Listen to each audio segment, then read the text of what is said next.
Yang ingin saya sampaikan adalah apa istimewanya Al-Quran ini sampai menjadi pembahasan yang sangat utama. Teman-teman sekalian, ada hal yang sangat luar biasa di balik turunnya Al-Quran ini yang akan kita bagi kepada dua bagian utama. Satu, tentang keistimewaan Al-Quran yang langsung diberikan isyarat oleh Allah Subhanahu wa Ta'ala, saking istimewa dan agungnya tidak diturunkan oleh Allah Al-Quran ini kecuali bersanding dengan semua hal yang juga istimewa. Mari kita lihat. Satu, dari segi waktu, ya. Yang kedua, dari segi pilihan Rasul. Baik. Yang ketiga, kita turunkan dari segi pilihan malaikat, Rasul sana. Kita batasi dulu sampai di sini, ya. Atau kalau mau tambahkan dari segi keutamaan mukjizat yang terkait dengan pahala, ya. Jadi kalau dulu mukjizat para nabi, para rasul terkait menunjukkan kehebatan dan kebenarannya sebagai seorang rasul, buktinya mukjizat. Apa buktinya Anda rasul? Mukjizat. Apa mukjizatnya? Bagi Musa tongkat, ya, yang berubah jadi ular yang besar, bisa kemudian membelah lautan dan seterusnya. Nabi Isa punya mukjizat tersendiri, ya. Hanya apakah mukjizat itu saat bersamaan melahirkan pahala? Belum tentu. Apakah mukjizat itu saat bersamaan memberikan manfaat langsung kepada umat sampai hari kiamat? Belum tentu. Sekarang kita lihat Al-Quran. Dari segi waktu, Allah memilih waktu terbaik untuk menurunkan Al-Quran kepada Nabi Muhammad SAW saat diturunkan itu di bulan Ramadan. Ya, silahkan Anda cek teman-teman sekalian.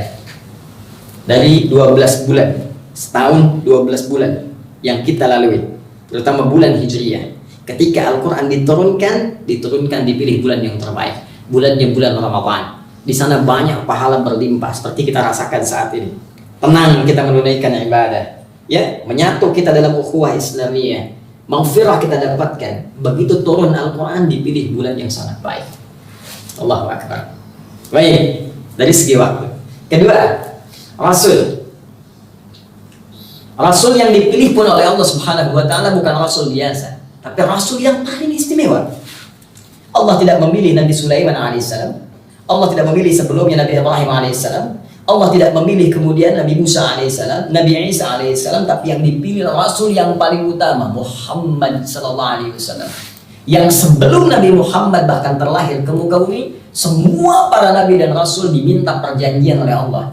Ditampakkan tanda-tanda kenabian Muhammad SAW dan diambil perjanjian dengan semua Rasul, diambil perjanjian dengan semua Rasul untuk membaiat Nabi jikalau Nabi Muhammad kemudian terlahir di masa mereka, dan diminta untuk ikut syariat Muhammad SAW bahkan menolong dakwahnya. Itu diabadikan dalam Al-Quran surah ketiga Ali Imran ayat ke-80, ya, paling kiri agak sedikit ke bawah, ya. Wa idh akhadallahu mitsaqan nabiyyina lama ataitukum min kitabin wa hikmatin thumma ja'akum rasulun musaddiqun lima ma'akum, ya, la tu'minunna bihi wa la tansurunna qala aqrartum ala dhalikum isri qalu aqrarna qala fashhadu wa ana ma'akum minasyahidin. Ya, kata Allah, dan ingatlah ketika Allah mengambil perjanjian dengan semua nabi yang bertugas di muka bumi, ya, ketika diberikan kepada mereka kitab khusus, hikmah ilmu, ya, hikmah kebijakan, hikmah amal-amal soleh jadi teladan untuk umatnya, sampai diambil perjanjian ketika datang nanti satu orang rasul yang spesial, seorang rasul yang utama yang akan membenarkan risalah kalian, dan dia membawa syariat nanti. Kata Allah, kalian harus beriman kepadanya, ikut syariatnya, tolong dia dalam dakwahnya. Apakah kalian mau menyaksikan itu? Komitmen dengan saya? Mereka berkata, kami berkomitmen ya Allah, kami bersaksi. Allah kemudian menyampaikan, fashhadu ana ma'akum minasyahidin. Maka saksikan, aku menjadi saksi bagi komitmen kalian semua. Satu-satunya nabi yang belum terlahir ke bumi, tapi semua nabi yang pernah bertugas di bumi dibuat komitmen oleh Allah untuk menolongnya, Nabi Muhammad SAW.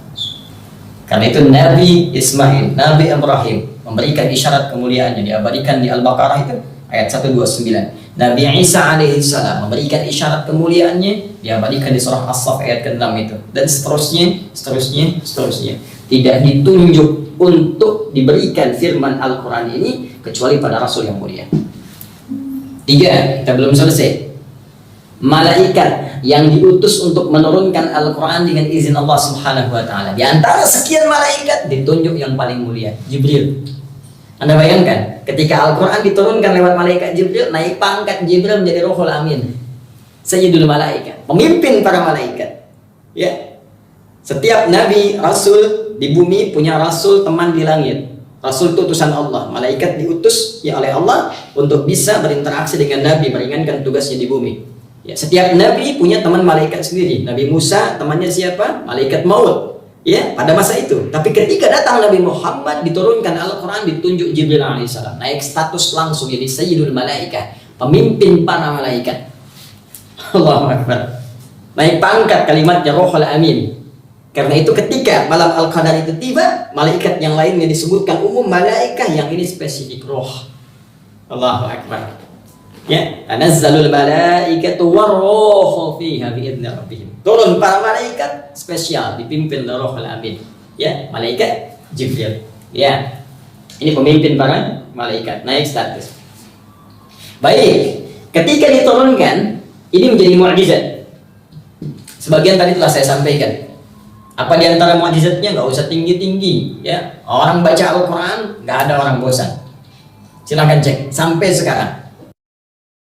Isinya terjaga dengan sempurna, maknanya begitu dalam, tak bisa ditandingi oleh siapapun. Ya, Anda baca Al-Quran, teman-teman sekalian, 1, 2, 3, 4 baca novel bisa bosan, Al-Quran tidak. Cuma karena Quran ibadah, setan berperan. Makanya baca Al-Quran, baca novel-novel, baca majalah 3 jam bisa bertahan. Al-Quran 3 menit bisa ngantuk. Cuma gak pernah bosan. Jelas ya? Dalam luar biasa, mukjizatnya indah, berisi perkara-perkara yang bahkan belum pernah ditemukan manusia, baru disadari kemudian hari. Dan itu sudah terbukti pada saat ini. Tapi saya tidak ingin bicara yang itu. Saya ingin bicara semua mukjizat ini ternyata melahirkan pahala yang dahsyat untuk pembacanya. Tongkat Nabi Musa mungkin dipegang oleh Nabi Harun, belum tentu melahirkan pahala. Tapi Al-Quran yang diturunkan pada Nabi Muhammad, satu mukjizat yang sangat dahsyat, kita yang baca, kita mendapat pahalanya. Dan jika dibaca ini bersamaan dengan malam Al-Qadar, maka pahalanya berlipat lebih dari 1000 bulan. Ya, Lailatul Qadri khairum min alfi syahr. Pada malam diturunkan Al-Quran itu, Allah bersamaan kita beribadah, baca Al-Quran, satu hurufnya bernilai 1000 bulan. Sama kurang lebih dengan 83 tahun. Ya, Qaf. Pas baca malam itu sama dengan baca Qaf 83 tahun. Qaf, qaf, qaf, qaf. Luar biasa. Jadi ini yang paling dahsyat dari Al-Quran, ketika ia diturunkan punya nilai keistimewaan yang tadi disebutkan. Nah sekarang yang ingin saya maksudkan pengertian terbaliknya. Jika Al-Quran diiringi dengan segala keistimewaan ini saat diturunkan pada Nabi Muhammad SAW, jika tidak ada maknanya, jika tidak ada perannya, maka mustahil mendapatkan semua fasilitas ini, semua keistimewaan ini. Ini menunjukkan ada sesuatu yang sangat penting dalam Al-Quran. Dari peristiwa itu, dari sejak diturunkannya itu, saking pentingnya Allah memilih tokoh-tokoh istimewa waktu